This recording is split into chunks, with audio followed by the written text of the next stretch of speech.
Oke teman-teman semua, Assalamualaikum. Ini apa ini? Sering minta oleh-oleh. Apakah dari Habib Dawir lagi? Ini dari Imaduddin Al-Kaburi teman-teman. Kita lihat dulu videonya. Ada Habib sering minta oleh-oleh seperti akuarium. Akuarium masih murah. Di Lampung ini ada Habib mintanya Alphard. Bisa dikonfirmasi dan saya punya saksinya. Mintanya apa? Alphard. Makanya jangan jadi Alphard. Nah kalau kelas kita ya, kalau di Dawit paling ya rokok sebungkus, nggak ada apa-apa di kantong kita. Tapi kalau kelasnya kelas camat ya mungkin motor. Kalau kelasnya kelas bupati ya udah Alphard itu. Wali kota, kelas gubernur, waduh beda lagi Dawirnya. Kelas presiden bisa yang lain, tambang bisa itu. Makanya kita nilai kerugian dan kemanfaatannya. Kita percaya kepada nasab orang yang bukan cucu Nabi. Hanya memalukan aja kan. Yang ada hanyalah kemedaratan. Mendarat buat kita, mendarat buat dia. Hari ini orang yang akan selamat dari kejelekan orang-orang yang mengaku turun Nabi hanya satu. Dialah orang yang tidak percaya bahwa dia adalah cucu Nabi. Sering minta oleh-oleh. Ada Habib sering minta. Buktikan dong Imad. Kalau ada habaib yang minta dawirnya Alphard, ya harus ada bukti Imaduddin. Nggak cuma ngomong doang Anda ya kan teman-teman. Seperti itu. Habib siapa yang minta Alphard, Habib siapa yang minta motor, ya harus direkam ya. Buat para pejabat-pejabat di luar sana, kalau ada Habib-Habib Dawir yang minta-minta motor, minta-minta mobil, minta-minta semua yang Anda miliki, dipinta satu persatu, ya jangan dibekasi, direkam, viralkan. Ini oknum habaib namanya siapa, harus direkam, viralkan. Biar Rabbi Ta'ala menyangsi daripada habaib Dawir tersebut. Seperti itu harusnya. Jangan cuman kowar-kowar di media sosial. Ada yang minta oleh-oleh, ada yang dawir-dawir ini, dawir-dawir itu, dawir duit lah paling banyak, ya kan? Direkam, viralkan. Jangan kalian mahabbah terlalu gila ya teman-teman. Oknum Habib-Habib Dawir itu kalian kasih semua yang kalian miliki. Jangan bodoh berarti kalian sebagai manusia. Jangan seperti itu. Lanjut.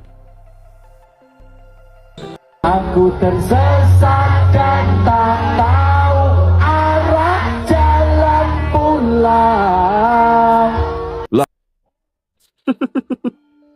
Ini pengajian atau konser sebenarnya. Lanjut dulu guys. Lah, dia ngaku. Ya, kalau tersesat mah taubat toh masih. Jangan malah menyebarkan kesesatannya. Lihat kan, ternyata jumlah yang banyak bukan patokan sebuah kebenaran.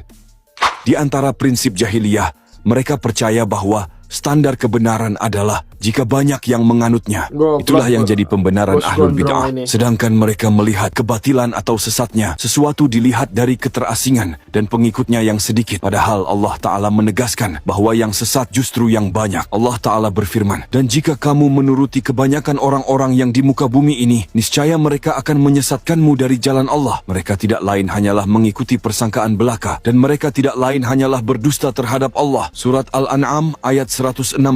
Pelajarilah antara pasukan Fir'aun dan pasukan Nabi Musa alaihi salam. Kira-kira lebih banyak mana pasukannya? Di zaman Nabi saja, mayoritas kisah yang meriwayatkan bahwa jumlah kaum muslimin lebih sedikit dibandingkan musyrikin. Jadi, apakah yang kaya begini mau dijadikan patokan beragama? Solawatan sambil ngerokok, solawatan sambil nyanyi lagu pop. Ini Ali Gondrong udah 100% sesat teman-teman semua ya. Jangan disamakan dengan para Habib Alawi. Gak ada Habib Alawi di pentas. Di pentas itu nyanyi ya kan seperti ini, kemudian ngerokok di atas sana. Jangan disamakan. Beda kelas. Kalau Ali Gondrong ini lebih tepatnya penyanyi teman-teman semua, seperti itu. Next. Maman meninggal. Innalillahi.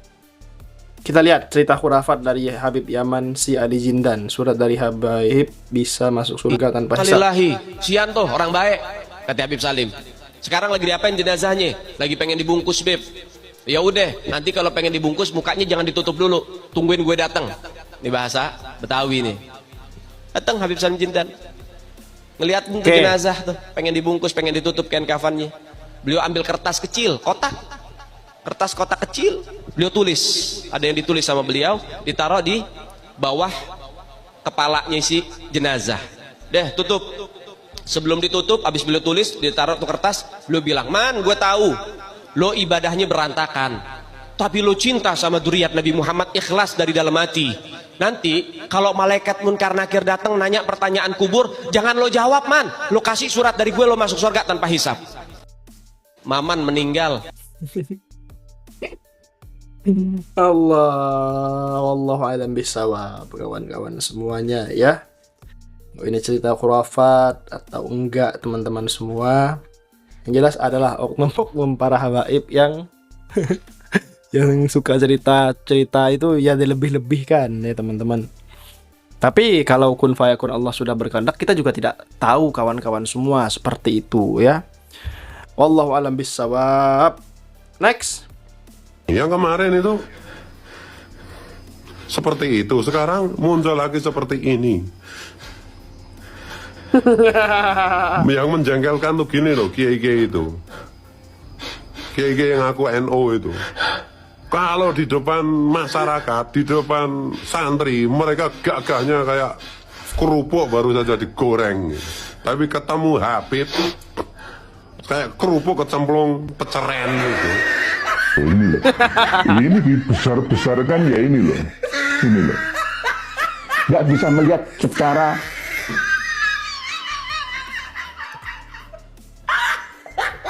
utuh dalam menelan. Sadarlah Kang Mas, Anda itu manusia, Anda bukan seorang dewa.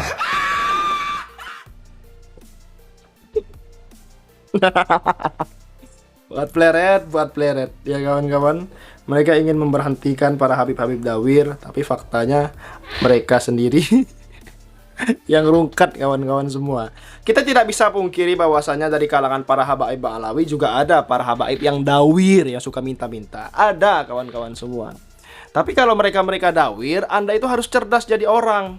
Harus cerdas ya, orang-orang yang minta habib-habib dawir itu rekam, viralkan. Jangan cuma diam-diam aja. Bib, Anda kesini minta uang dalam rangka apa? Rekam, dokumentasikan, wahai manusia-manusia ber-IQ tinggi. Jangan kalian bodoh di hadapan para habaib, ya jangan. Kita lanjut video selanjutnya.